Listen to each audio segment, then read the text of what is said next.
नमस्कार बच्चों, आज अपने 10th क्लास के मैथ्स में चर्चा कर रहे हैं एमसीक्यू क्वेश्चंस की। 2025-26 के सेशन में जो भी अति महत्वपूर्ण क्वेश्चंस हैं मेरी नज़र में एमसीक्यू के, तो उनको अपने सॉल्व करेंगे। ठीक है, एक बाई एक करके अपने सारे क्वेश्चंस इनको सॉल्व करेंगे। ठीक है, तो शुरुआत करते हैं अपने प्रश्नावली पहली से। जो प्रश्नावली एक है उसमें से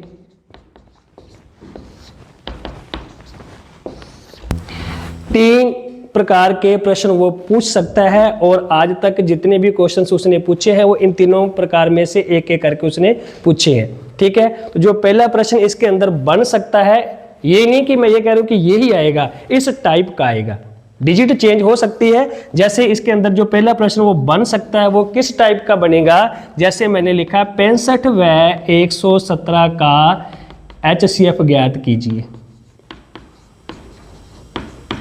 HCF भी लिख सकता है, मैसे भी लिख सकता है, मैतम समापवर्तक भी लिख सकता है। तो हम क्या करेंगे, 65 और 117 के अभाज्य गुणनखंड करेंगे। तो 5 से डिवाइड हो रहा है ये 13, ये 3 से डिवाइड हो रहा है, 3 3 9 और 9 3 27, ये 13। ठीक है, ये आपको पता ही है, आता है सभी को अभाज्य गुणनखंड करना। 5 × 13 आ गया और इसके 117 के अभाज्य गुणनखंड के आगे 3 × 3 × 13। तो अब देखो दोनों में कॉमन कौन सी संख्या आ रही है, 13 आ रही है, तो इसका HCF कितना आएगा, 13 आएगा। तो 65 और 117 का HCF कितना आएगा, 13 आएगा। इस टाइप का जब प्रश्न आएगा तो अपने इस तरीके से अभाज्य गुणनखंड करके उनको सोल्व कर सकते हैं। ठीक है, ये तो हो गया एक टाइप का क्वेश्चंस। अब करते हैं अपने सेकंड टाइप का क्वेश्चंस, किस तरीके का आ सकता है। अब साथ साथ में नोट करते जाना इनको आप। सेकंड टाइप का जो क्वेश्चन इसके अंदर आ सकता है वो कौन सा है। एक तो आ गया HCF का। दूसरा प्रश्न जो बहुत बार उसने पूछा है वो है 196 के अभाज्य गुणनखंडों की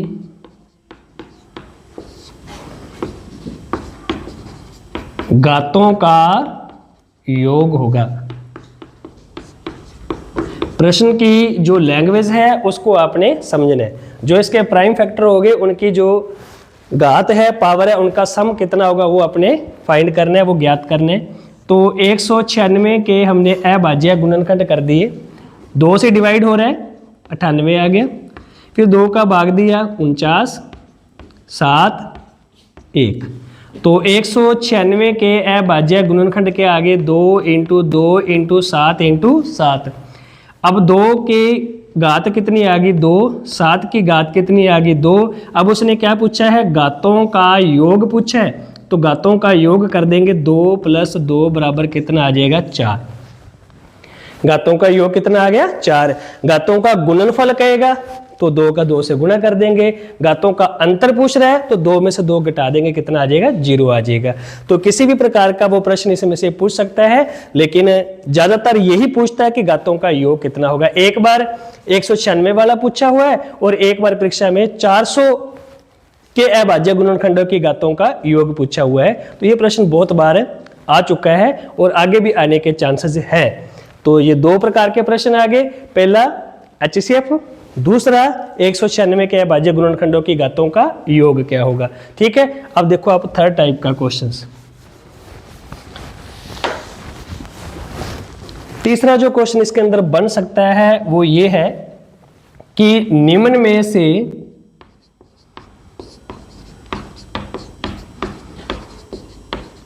अप्रिमेय संख्या है। 4 टाइप की वो संख्या देकर उनमें से क्या पूछेगा, निम्न में से अप्रिमेय संख्या पूछेगा। 4 संख्या दे देगा, उनमें से 3 प्रिमेय संख्या होंगी और एक क्या होगी, अप्रिमेय संख्या। कैसे, देखो A नंबर आ गया 2, B नंबर आ गया 2.333 dash dash dash, C number क्या आ गया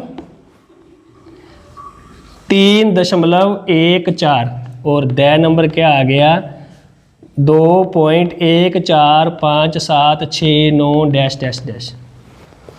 हमें पता है ये क्या है, एक परिमेय संख्या है क्योंकि इसको p बटे q के रूप में लिख सकते हैं। ये भी क्या है, एक परिमेय संख्या है। क्यों? क्योंकि इसमें दशमलव प्रसार तो है अशांत, लेकिन आवर्ती हो रही है। किसकी आवर्ती हो रही है? 3 3 3 3 की, तो इसलिए ये भी क्या हुई, परिमेय संख्या। और ये भी क्या हुई, एक परिमेय संख्या, क्योंकि इसका दशमलव प्रसार क्या आ गया, शांत आ गया। 2 डिजिट के बाद में भाग पूरा पूरा चला गया, तो ये संख्या भी क्या कहलाएगी, परिमेय संख्या। अब इसमें देखो दशमलव प्रसार अशांत है और आवर्ती भी किसी की नहीं हो रही, डैश डैश डैश डैश आगे चलते ही जा रहा है, तो ये संख्या क्या होगी, एक अप्रिमेय संख्या होगी। ये संख्या क्या होगी, एक अप्रिमेय संख्या होगी। इसको वो ऐसे भी बता सकता है, 2.3 के ऊपर क्या लगा देगा, बार लगा देगा, तो ये भी क्या होगी, एक परिमेय संख्या होगी, क्योंकि 3 के ऊपर बार का मतलब है 3 की आवर्ती हो रही है, बार बार बार बार ऐसे।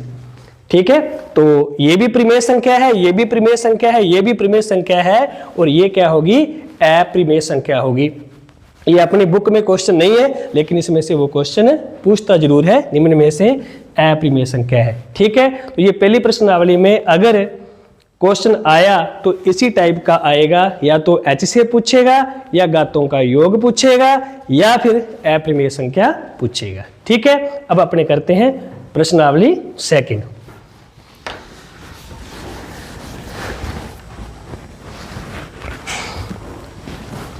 प्रश्नावली सेकंड देखिए, प्रश्नावली सेकंड में भी अगर वो क्वेश्चन पूछेगा तो वो किस टाइप का हो सकता है, वो देखिए। अब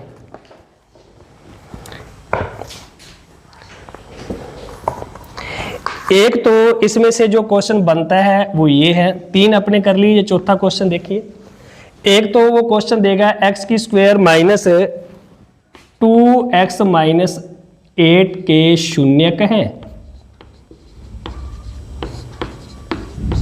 एक तो ये प्रश्न पूछ सकता है। कोई भी द्विघात समीकरण देके उसके क्या पूछ रहा है, वो शून्यक पूछेगा, भी इसके शून्यक क्या आएंगे, तो हमें पता है इसको हम कैसे सोल्व करेंगे। कैसे सोल्व करेंगे, फैक्टराइजेशन वाले मेथड से इसको सोल्व करेंगे। तो द्विघात समीकरण को मैंने लिख लिया, गुणा करने पर हमें कितने चाहिए, 8, और जोड़ने या घटाने पर कितने चाहिए, 2। तो कौन सी ऐसी 2 संख्या है जिनका गुणा करें तो 8 आ जाए, और जिनको जोड़े या घटाएं कितने आ जाए, 2 आ जाए। कौन सी 2 संख्या है, 4 और 2। कौन सी संख्या है, 4 और 2। तो x की square minus 4x minus 2x minus 8, गुणा करते तो कितना आता है 8, और 4x में से 2x घटाते तो कितना आता है 2x। तो x की स्क्वायर माइनस 4x, ब्रैकेट हटाएंगे, माइनस माइनस प्लस, तो 2 2 के जोड़े बनाकर कॉमन लोगे तो क्या कॉमन आ रहा है दोनों में, x। तो क्या बच गया, x माइनस 4, इन दोनों में क्या कॉमन आ गया, 2, क्या बच गया, x माइनस 4। तो इन दोनों में कॉमन कितना आ गया, x माइनस 4 आ गया, और क्या रह गया, x प्लस 2। शून्य के ज्ञात करने तो इसके बराबर क्या रख लिया, 0। तो अब x माइनस 4 बराबर भी 0, और x प्लस 2 बराबर भी 0। माइनस का 4 इस साइड आकर किस में चेंज हो गया, प्लस में, और प्लस का 2 इस साइड आकर किस में चेंज हो गया, माइनस में। तो x के 2 मान आ गए 4 और माइनस 2। तो अब इस द्विघात समीकरण के शून्य के क्या क्या आ गए, 4 और माइनस 2 आ गए। क्या क्या आ गए, 4 और माइनस 2। ये दूसरी प्रश्नावली में से जो क्वेश्चन आया है, जिसको ये द्विघात समीकरण को सोल्व करना नहीं आता, तो वो 2.2 की जो वीडियो मेरे चैनल पे बनी हुई है उसको आप देख सकते हो। तो उसमें मैंने इसको हल करना सिखाया है कि टुकड़े कैसे करने हैं। तो इस तरीके से ये वाला क्वेश्चन आ सकता है। ठीक है, शून्य के पूछेगा उसके, तो द्विघात समीकरण को अपने सोल्व करके अपने इसके शून्य के ज्ञात कर सकते हैं। ठीक है, अब देखिए इसके बाद नेक्स्ट प्रश्न।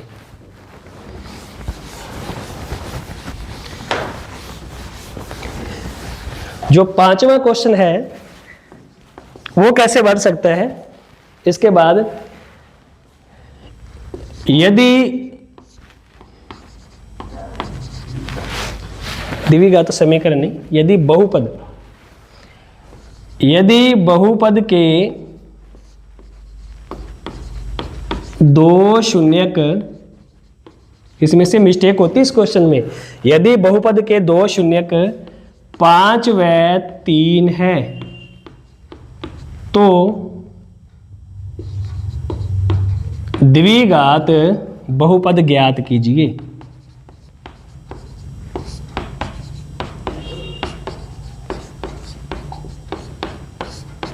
यदि बहुपद के दो शून्य दे दिए, कौन कौन से, 5 और 3, हमने क्या बनाना है, द्विघात बहुपद बनाना है। तो हमें पता है द्विघात बहुपद बनाने का जो फॉर्मूला होता है, याद होगा आपको, क्या फॉर्मूला होता है, एक्स की स्क्वायर माइनस शून्यकों का योग एक्स प्लस शून्यकों का गुणनफल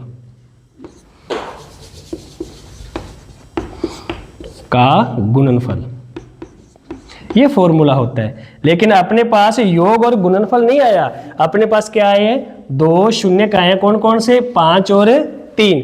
तो हम इन दोनों शून्यकों का क्या करेंगे, पहले योग करेंगे, फिर क्या करेंगे, गुणनफल करेंगे।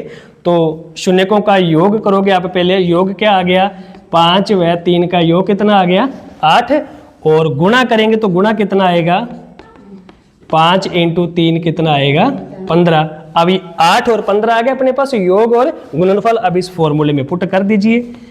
एक्स की स्क्वायर माइनस शून्यकों का योग कितना आ गया, 8x प्लस गुणनफल कितना आ गया, 15। तो ये द्विघात बहुपद क्या बन गया अपने पास, 8x प्लस 15। बहुत बढ़िया प्रश्न है ये वाला, आने का पूरा चांसेस है।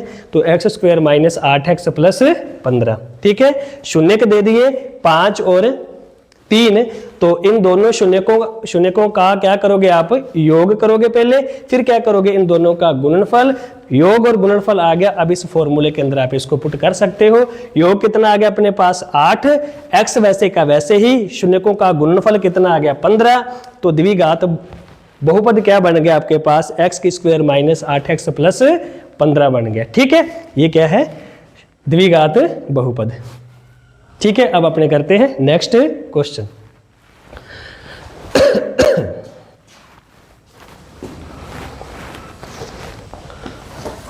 हाँ, इसके बाद नेक्स्ट प्रश्न देखिए आप, जो छठा क्वेश्चन अपने कर रहे हैं, दूसरी प्रश्नावली चल रही है अभी। इसमें है कि यदि बहुपद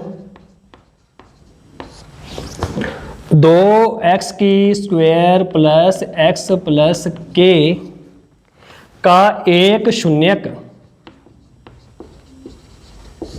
3 है तो k का मान ज्ञात कीजिए। अच्छा प्रश्न है ये भी। यदि बहुपद 2x square plus x plus k का शून्यक कितना है, 3 है, तो k का मान ज्ञात कीजिए। सबसे पहली बात, जो शून्यक होता है इसका मतलब ये होता है कि इसका जो मान समीकरण में रख देंगे, बहुपद में रख देंगे, तो उसकी वैल्यू क्या बन जाएगी, 0। शून्यक का मतलब ये होता है कि वो जो मान समीकरण में रख देंगे तो उसकी वैल्यू क्या आ जाएगी, 0 आ जाएगी। तो अब अपने पास द्विघात जो समीकरण है, बहुपद है, वो है 2x की square plus x plus k। अब अपने पास एक शून्यक कितना है, 3 है, तो इसका मतलब x बराबर हम क्या रख देंगे, 3। जब x बराबर आप 3 रखोगे तो 2x की जगह पे कितना आ गया, 3 पावर 2 प्लस 3 प्लस k जब रख दिया तो इसकी वैल्यू क्या आ जाएगी, 0। ये किसके बराबर हो जाएगा, 0 के बराबर। 2 × 3 का स्क्वायर करोगे कितना आएगा, 9 प्लस 3 प्लस k बराबर 0। 9 का 2 से गुणा किया 18, 18 और 3 21, प्लस का 21 से हटाकर किस में चेंज हो जाएगा, माइनस में। तो k की वैल्यू कितनी आ जाएगी, माइनस क्या, 21 आ जाएगी। तो इसको थोड़ा सा ध्यान से करना, क्योंकि उसमें 2 ऑप्शन होंगे, एक प्लस का भी होगा और एक माइनस का भी होगा। तो इसका सही आंसर कितना है, k का मान कितना है, -21 है, ठीक है। 2x की square plus x plus k, ये द्विघात बहुपद है, और शून्य कितना है, 3। तो x बराबर आपने कितनी वैल्यू पुट कर दी, 3। जब भी वैल्यू पुट करी x बराबर 3, तो इसका मान क्या आ जाएगा, 0 आ जाएगा। ये प्रश्न अच्छा है और आता है परीक्षा में ये, ठीक है। अब अपने करते हैं नेक्स्ट क्वेश्चन। अब इसमें एक और ध्यान रखना आप, जो मैं 7वां प्रश्न करवाऊं। अगर द्विघात बहुपद है कोई भी, मैंने लिखा एक्स की स्क्वायर प्लस एक्स प्लस 4, द्विघात बहुपद एक्स की स्क्वायर प्लस एक्स प्लस 4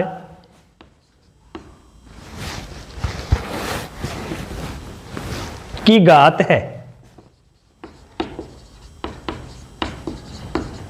द्विघात बहुपद की घात पूछी है, द्विघात बहुपद की घात पूछी है, तो इसका मतलब सबसे बड़ी पावर कितनी है 2, तो द्विघात बहुपद की घात कितनी आ जाएगी 2 आ जाएगी।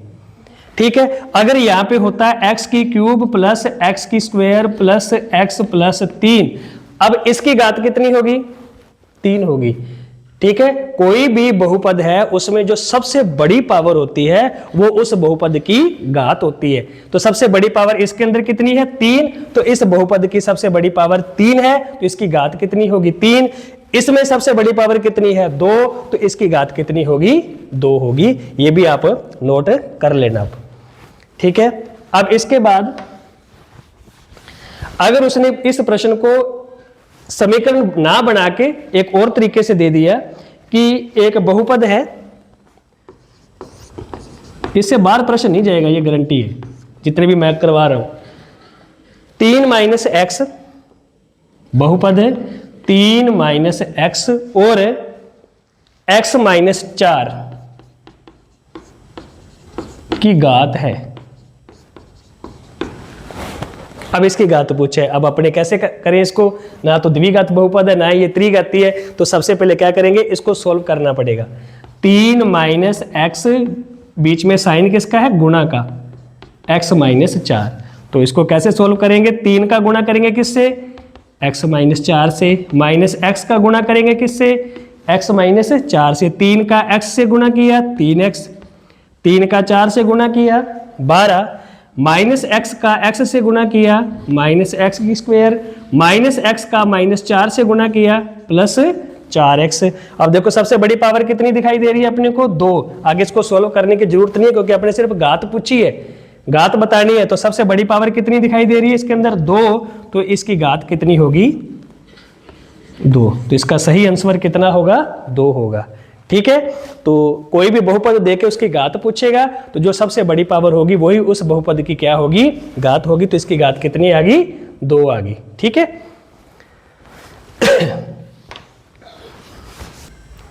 अब इसी प्रश्नावली में नेक्स्ट क्वेश्चन है कि कोई बहुपद देके उसमें क्या पूछे, वो जीरो की संख्या पूछे, मतलब शून्यकों की संख्या पूछे। अगर एक्स की स्क्वायर प्लस एक्स प्लस 3 ये बहुपद देकर उसने क्या पूछा शून्यक होंगे, शून्यक नहीं सॉरी शून्यकों की संख्या होगी, शून्यकों की संख्या होगी। देखो भी ध्यान देना इसमें। अब अगर इसमें सबसे बड़ी पावर 2 है तो इसमें शून्यकों की संख्या कितनी होगी 2 होगी। अगर यही प्रश्न ऐसे दे दे x की पावर 3 प्लस एक्स की स्क्वायर प्लस एक्स प्लस 3 में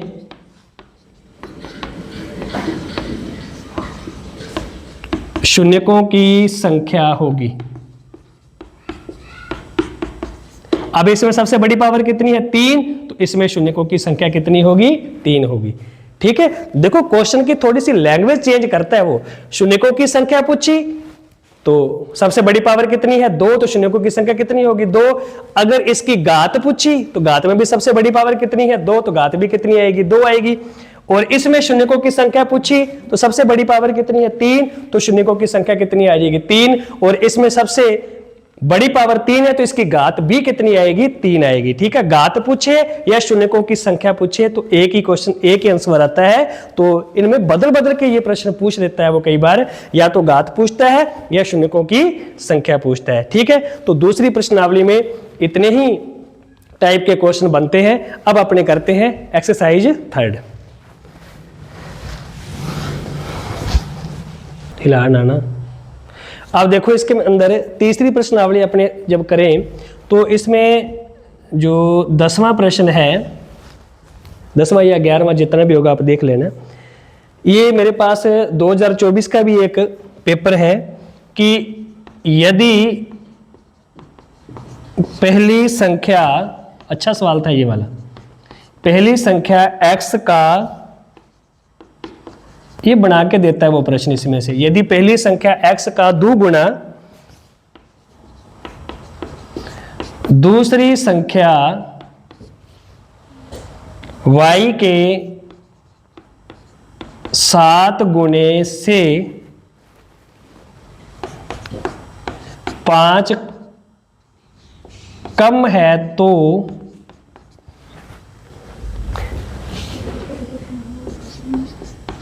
निम्न में से सही समीकरण है। निम्न में से कौन सी सही समीकरण? 4 समीकरण इसके अंदर दे रखी थी। ए नंबर देखिए आप, 2x बराबर 7y प्लस 5, आपने देख दी इसको करके अभी।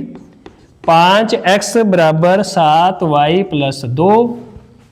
सी नंबर देखिए आप, 7x बराबर 2y माइनस 5, ठीक है। और डी नंबर देखिए 2x बराबर 7y माइनस 5, ठीक है। ध्यान देना, यदि पहली संख्या x का दोगुना, पहली संख्या क्या है x, तो x का कितने गुना? 2 गुना, तो 2x हो गया। पहली संख्या x का दोगुना 2x, दूसरी संख्या y के, दूसरी संख्या क्या है y, दूसरी संख्या y के 7 गुणे से, कितने गुणे से? 7 गुणे से 5 कम है, कम है तो माइनस क्या लगा दिया? 5। कम है तो माइनस क्या लगा दिया? 5 लगा दिया। अगर अधिक का कहता तो क्या लगाते? प्लस लगाते। दोबारा फिर देखिए, यदि पहली संख्या x का दोगुना कितना हो गया? 2x, दूसरी संख्या y के 7 गुणे मतलब 7y से कितना कम है? 5 कम है, तो 7y माइनस क्या आ गया? 5 आ गया। तो अब देखो इनमें से कौन सी समीकरण सही है? D number. कौन सी सही है? डी नंबर समीकरण सही है। एक तो इस टाइप का वो बना के सवाल देता है इसके अंदर, ठीक है। एक अगर, ठीक है, ये उतार लीजिए आप। इसके बाद नेक्स्ट देखिए 11वां सवाल देखें अपने। एक सिंपल सा सवाल देगा वो इस तरीके से कि x प्लस वाई बराबर 5 व x माइनस वाई बराबर 3 को हल कीजिए या x व y के मान बताइए। एक तो इस टाइप का प्रश्न आता है, ये तो आपको पता है, विलोपन विधि से आप इसको सोल्व कर सकते हो। x प्लस वाई बराबर 5 समीकरण 1, x माइनस वाई बराबर 3 समीकरण 2। तो y से y कट गया क्योंकि एक प्लस है और एक माइनस है। x और x दोनों जुड़ गए, कितनी हो गई? 2x। 5 और 3 को जोड़ दिया, कितना आ गया? 8। गुणा वाली संख्या कहाँ आ गई? भाग में, तो x का मान कितना आ गया? 4। अब x बराबर जो 4 आया है, चाहे समीकरण 1 में पुट करिए चाहे समीकरण 2 में, तो हमने x बराबर 4 की जो वैल्यू है वो कहाँ पुट कर दी? समीकरण 1 में। क्या है समीकरण 1? x प्लस वाई बराबर 5, तो x की वैल्यू कितनी है? 4 प्लस वाई बराबर 5, प्लस का 4 इस साइड आकर किस में चेंज हो गया? माइनस में, तो y का मान कितना आ गया? 1। y का मान कितना आ गया? 1। एक तो ये टाइप का प्रश्न आता है, ठीक है। एक तो x plus Y, x minus में कैसे भी समीकरण आ सकती, जरूरी नहीं है कि यही आए, मतलब इस टाइप का प्रश्न, वो छोटा सा प्रश्न वो पूछेगा जो जल्दी से जल्दी सॉल्व आप कर सको, ठीक है। इनमें से ज्यादा बड़े प्रश्न नहीं देगा एमसीक्यू में, इसमें ज्यादा बड़े प्रश्न नहीं देगा कि आपसे कैलकुलेशन ना सॉल्व हो, तो इसमें से सिंपल से प्रश्न वो देगा जरूर, ठीक है। तो इसके बाद नेक्स्ट देखिए, नेक्स्ट जो प्रश्न बनता है वो है कि 2x प्लस वाई बराबर 6। समीकरण दे दी 2x प्लस वाई बराबर 6 को संतुष्ट करते हैं। बहुत बढ़िया प्रश्न। इस समीकरण को संतुष्ट करने वाले कौन कौन से मान है वो देखिए इसके अंदर दे रखा है। ए ऑप्शन में दे रखा है 1,2, बी में दे रखा है 2,1, सी में दे रखा है, सी ऑप्शन में 2,2 और डी ऑप्शन में दे रखा है 1,1। ये निर्देशांक नहीं है, ये देखो ये पहला मान x का, दूसरा मान किसका है, y का। x की वैल्यू कितनी है 1 और y की वैल्यू 2, x की वैल्यू 2, y की वैल्यू 1, x की वैल्यू 2, y की वैल्यू 2, x की वैल्यू 1 और y की वैल्यू 2। अब इस समीकरण में आपने इन मानों को पुट करके देखना कि ये दोनों आपस में क्या आ जाए, बराबर आ जाए। तो समीकरण क्या लिखिए अपने, 2x + y बराबर 6। x और y की जगह पे अपने क्या मान रखे कि वो किसके बराबर हो जाए, 6 के बराबर हो जाए। तो यदि मैं x बराबर 2 रखता हूं और y बराबर क्या रखता हूं, 1, तो 2 का 2 से गुणा करते हैं 4 प्लस 1 कितना आता है, 5 आता है, तो इसके बराबर नहीं हो रहा। ठीक है, ये वाला ऑप्शन नहीं है।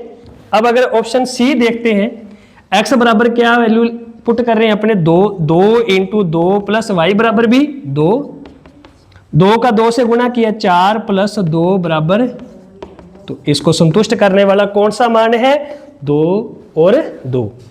ठीक है, x का मान भी कितना आएगा, 2 आएगा, y का मान भी कितना आएगा, 2 आएगा। ऐसे जब प्रश्न आते हैं तो इसको जो ऑप्शन दे रखे हैं उन्हीं में से उठाकर अपने समीकरण में पुट करने पड़ेंगे ताकि ये दोनों आपस में क्या आ जाए, बराबर आ जाए। ये करके देखा नहीं बराबर आ रहा है, ये करके देखा बराबर नहीं आ रहा, तो कौन सा आ रहा है, 2 और 2। अगर आपकी बहुत ज्यादा प्रैक्टिस है तो आप देखते ही पता चल जाएगा आपको कि इसमें से कौन सा आंसर अपना सही है।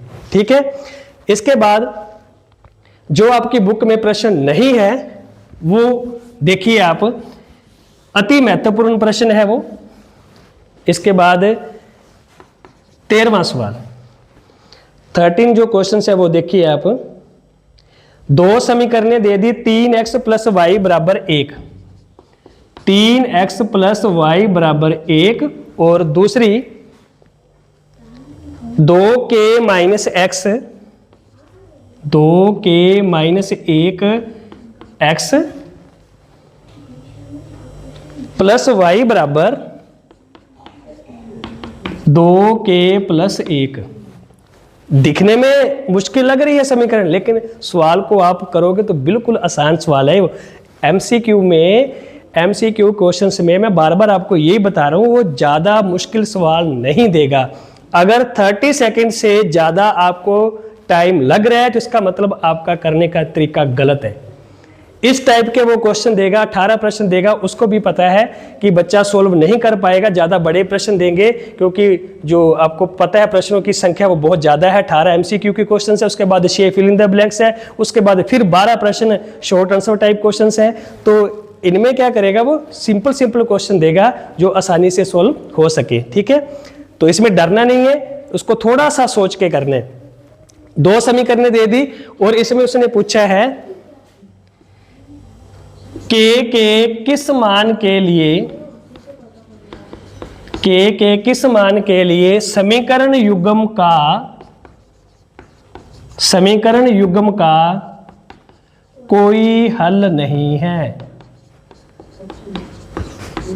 कोई हल नहीं है।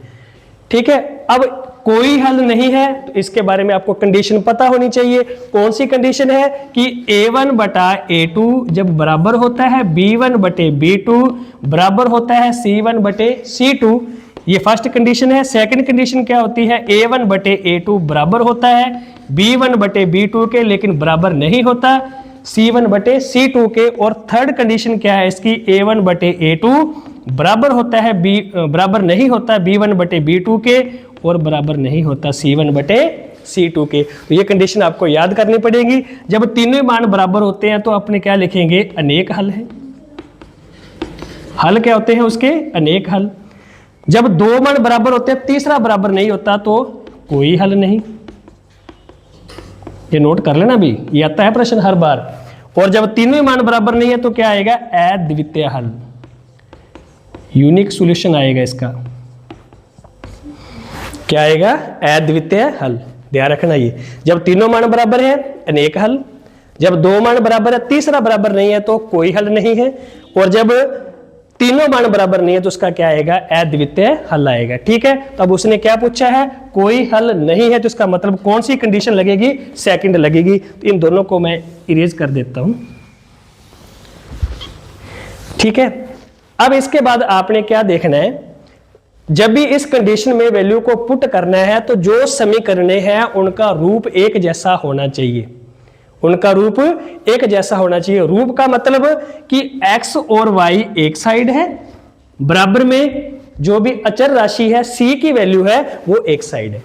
इसमें भी देखो x और y एक जैसी है और जो अचर राशि है तीसरी संख्या है वो क्या है, अदर साइड है, अलग है। ठीक है, तो दोनों समीकरणों का रूप क्या है, एक जैसा है। या तो तीनों ही मान बराबर के इस साइड रखकर बराबर 0 होनी चाहिए दोनों समीकरणों में, या फिर x और y के दोनों मान एक साइड रखकर बराबर जो क्या आनी चाहिए, अचर राशि आनी चाहिए। तो दोनों समीकरणों में x और y के मान एक साइड है, x और y के मान एक साइड है, जो अचर राशि है वो बराबर के दूसरी साइड है, जो अचर राशि है वो बराबर के दूसरी साइड है। अब अचर राशि क्या होती है, जिसके साथ x और y वाली मान नहीं होते। ठीक है, अब देखिए दोनों समीकरणों को मैं लिख लेता हूं। 3x + y बराबर 1 समीकरण एक, दूसरी समीकरण क्या है, 2k - 1x + y बराबर 2k + 1, ये समीकरण क्या है, 2 है।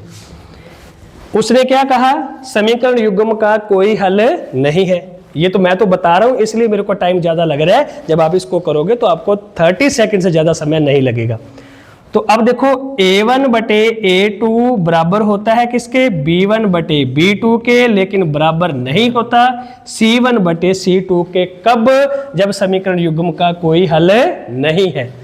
तो a1/a2, तो a1 की वैल्यू कितनी है, 3, जो x के साथ गुणांक है वो a है, जो y के साथ गुणांक है वो b है, और जो अचर राशि है वो क्या है, c है।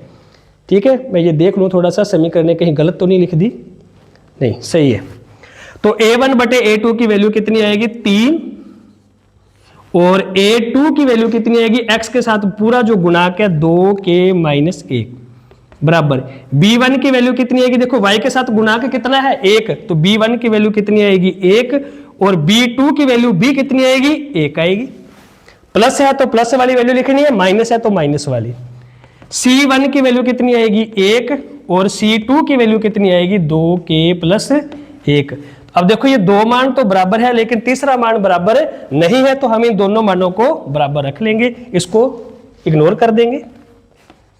3/2k - 1 बराबर क्या है, 1/1। अब क्या करोगे, क्रॉस मल्टीप्लाई, 2k - 1 का 1 से गुणा करोगे, 3 का 1 से गुणा करोगे, 3 माइनस का 1 इस साइड आकर किस में चेंज हो जाएगा, प्लस में। 2k बराबर कितना आ गया, 4, तो k बराबर कितना आ गया, 4/2, तो k की वैल्यू कितनी आ गई, 2।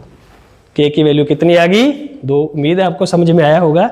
दोबारा फिर देखिए, दो समीकरणें दे रखी हैं, k के किस मान के लिए समीकरण युग्म का कोई हल नहीं है, किसकी वैल्यू फाइंड करनी है आपने, k की वैल्यू फाइंड करनी है।